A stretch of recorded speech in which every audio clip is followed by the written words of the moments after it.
ও ভাই রে ভাই, ভাই বাংলাদেশের খেলা দেখি আমার মাথা ঘুরে। আমি জানি না এটা আমার সাথে কেন হয়, আপনাদের সাথে হয় কিনা এটা আমি জানি না। আমি যেদিন খেলা দেখবো ওই দিনই তাকে হারতে হইব। আর হারবো যে হারবো, কি নির্লজ্জ হার, এটা বলার বাইরে।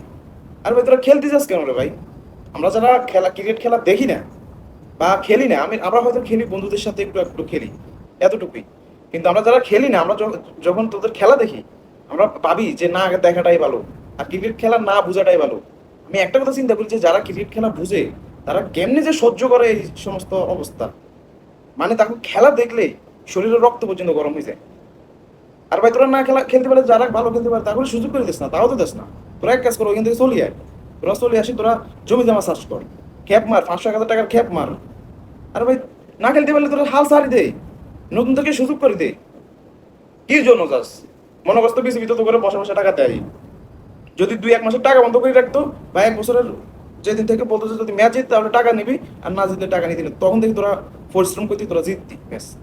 কি খেলস? কি মানে, আমরা যারা খেলা বুঝি না তাদেরই রক্ত গরম হয়ে যায়, আর যারা খেলা বুঝে তারা তো মনে হয় কি করে আল্লাহ ভালো জানে, সহ্য করে কেমনি, সহ্যের ক্ষমতা মনে হয় আল্লাহ তারপরে বেশি করে দেয়। হাই হাই হাই রে অবস্থা।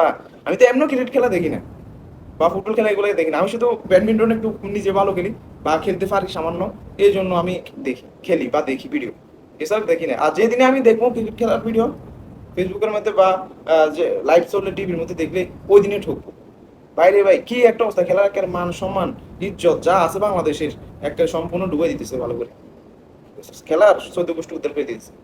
হাই হাই হাই রে।